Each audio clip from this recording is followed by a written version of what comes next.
Hi, welcome to the video. So I'm going to give you some thoughts on my thoughts on Church Father Papias, some of the issues that I'm finding. So this is where he lived, and he was born in 60 A.D. And this Pamikil, that's the name. That's where he was at. So he was born in 60 A.D. and supposedly, according to Irenaeus, he claimed that, let's see here, I don't want to misquote. Okay, he claimed that the elders who saw John, the disciple of the Lord, remembered that they had heard from him how the Lord blah, blah, blah. Now, he's trying to quote Papias, but when you look at what he actually said, that's not what Papias said. He was hoping, yes, he was hoping that the elders would have heard from the apostles, Andrew, Peter, Philip, Thomas, think this said, John, Matthew. And so he was hoping that the elders that he was with had conversations with them, okay? But he doesn't say anything in there that they actually had conversations. As a matter of fact, he said, "For I imagine that what was to be got from books was not so profitable to me as to what came from the living and abiding voice." Okay. So then, so all the apostles. Now, let me give you my background. I'm one that learned the biblical narrative long before I studied church fathers. Okay.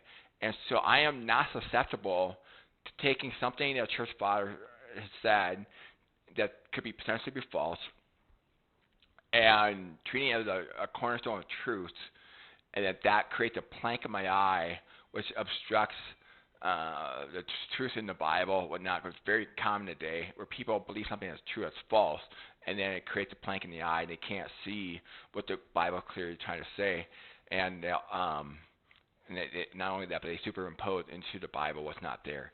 So anyway, so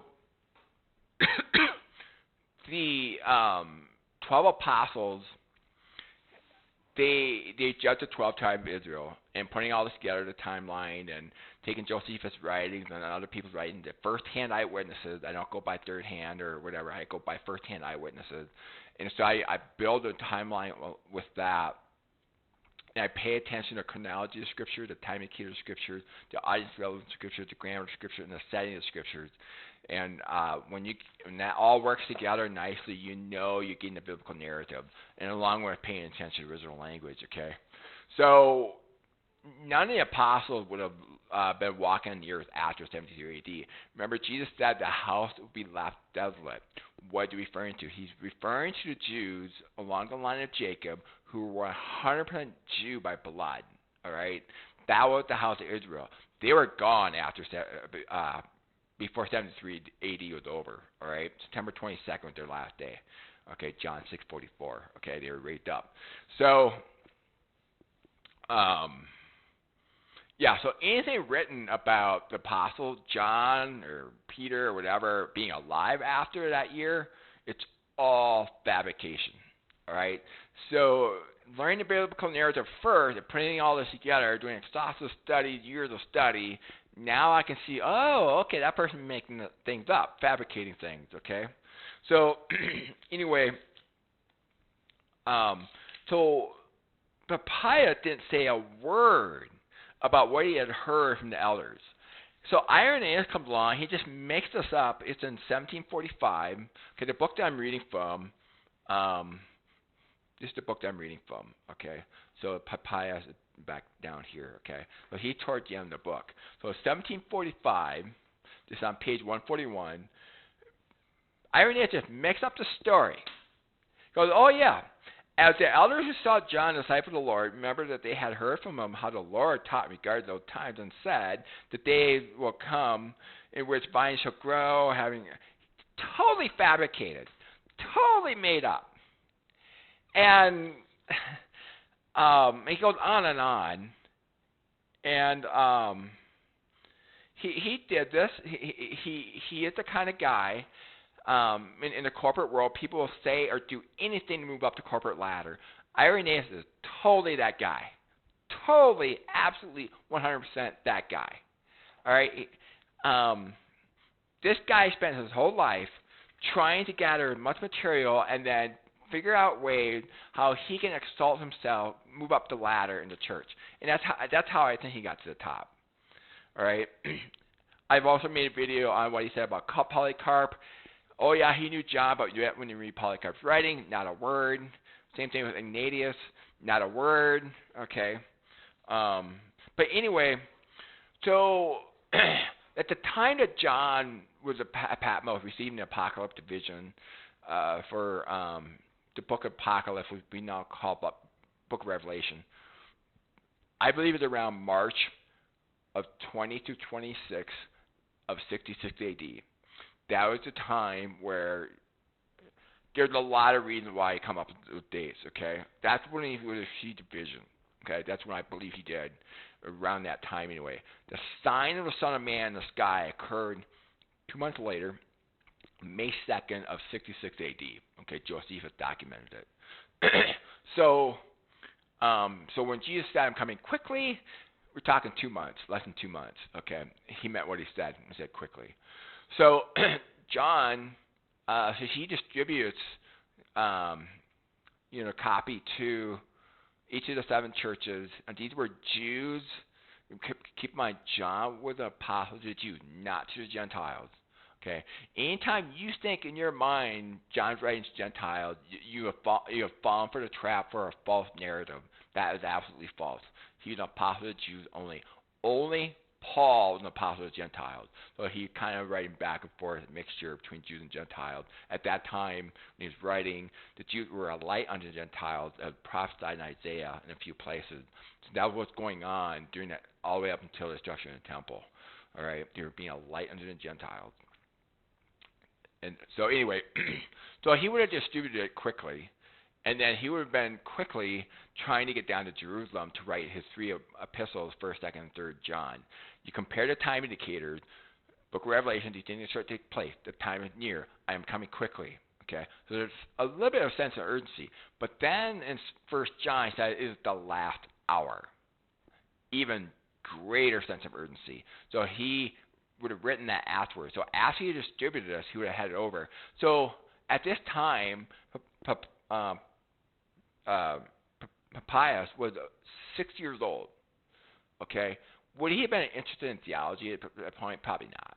He wasn't. I don't think he was even a Jew. Okay, so they would have never even met. Okay, so John would have come down, and then around April, early April, he would have written in 66 AD. He would have written the 3 epistles very quickly. You should notice they're very short epistles. There's 3 of them. It's not like one long epistle. He was in a rush. He was very okay. So he was preparing the Jews for the 1335-day prophecy of Daniel 12. If you're, see my timeline, all right. A whole bunch of my other videos that give you access to timeline. All right, I'll give you access to timeline in the description below. Okay, I'll add that in there. So he would have gone to Jerusalem, prepared them 1335 days, and then and he would have stayed with them during the right up until the time they fled the temple. So it makes sense. He wrote to 7 churches in Asia, and then he's written to them here. Peter did the same thing. First Peter, he wrote to the 5 churches in Asia. If you look at 1 Peter 1:1. Okay, so these are the 5 churches that Peter wrote to, the same area. Okay, and so he did the same thing. He wrote in this area, and then his second epistle he wrote to Jerusalem, the Jews who came to Christ in Jerusalem. So same pattern as John. They both had the same pattern, same area. Okay, first Book of Revelation, 1 Peter, and then secondly, 1st, 2nd, 3rd John, and then 2nd Peter. All right, same pattern. All right, so John would have been there, and Peter would have been feeding them. Remember John 21. Jesus told Peter, "Feed my sheep 3 times," and so Peter was living in Babylon at the time, and she'd been going back and forth for feeding them during their famine. It was a super famine all the way until 70 A.D., and there was a period where nobody was allowed to go in and out of Jerusalem. They were surrounded by army. So, and I believe at that point, that probably around the time that Peter died, and then, you know, 3 years later, he would have been resurrected up to the white thrones for the judgment of 12 tribes of Israel. Now, and the gathering, I believe, took place in Petra. And this would have been after he had already escorted the 12 churches in Asia and the Church of Thessalonica and Church of Corinth, okay? They all would have gotten their boats, and they would have gone into Fortress of where Peter was. See all these channels here in your boats? It all funneled to one spot, so God already had the logistics taken care of, and then Peter would have escorted them to Petra for the gathering, all right?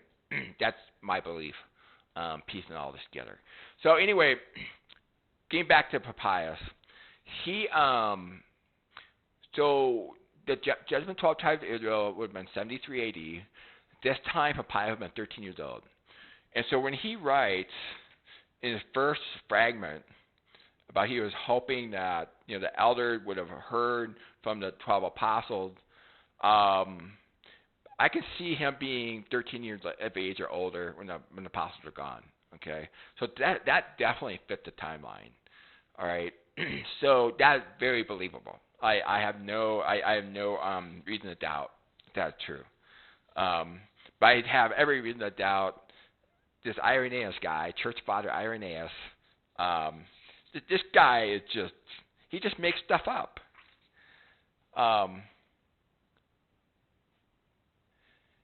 Yeah, he says again, he said Papias, who was a hearer of John. Oh, he says a hearer of John.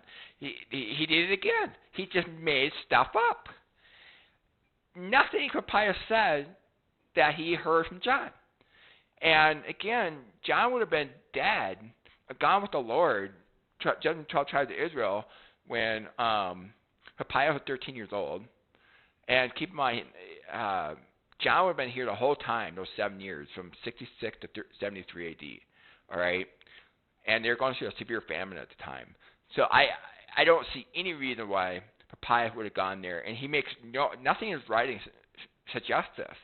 And then here's Irenaeus again, making stuff up. He says, Papias, an ancient man who was a hearer of John and a friend of Polycarp. It's possible that he's a friend of Polycarp. That's possible. Whether that's true or not, I don't know. But I do not trust this Irenaeus guy. All right? This guy is just...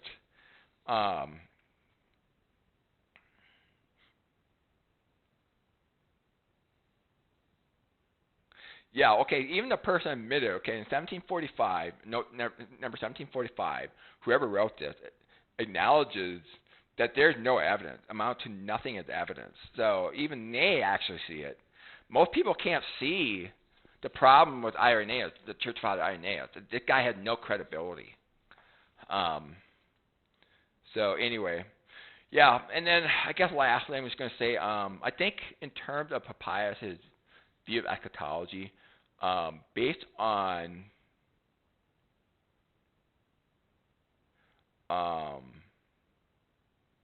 based on page 143, I'm going to say he would probably be a partial preterist. Because I think that I've been across the entire spectrum, so I can easily see these things where they're at. So it doesn't take me much there's very little information that tells you where he's at in the view of eschatology.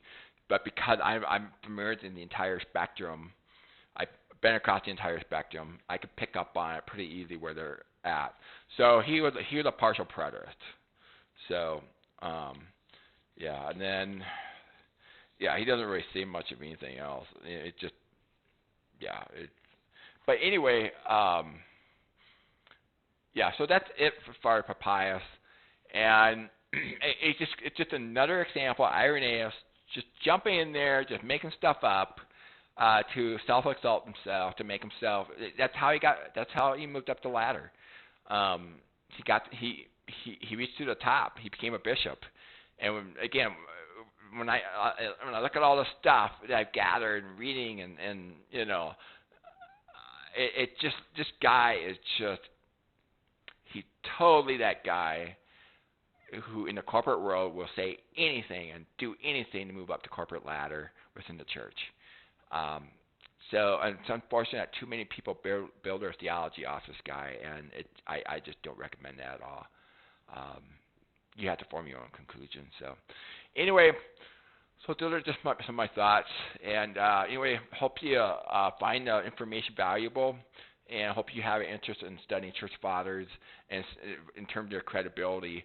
And I don't recommend leaning on church fathers at all.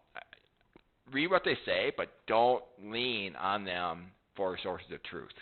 That is just a bad idea. Apostle Paul, who's appointed to be apostle to the Gentiles, never said lean on church fathers, look to church fathers. He said the apostles are the foundation of the church, Ephesians chapter 20. Chapter 2, verse 20. Sorry, there's no chapter 20. So, that's all I have. So, just some thoughts. Thank you very much, and hope you continue to enjoy your studies, and you have an awesome day.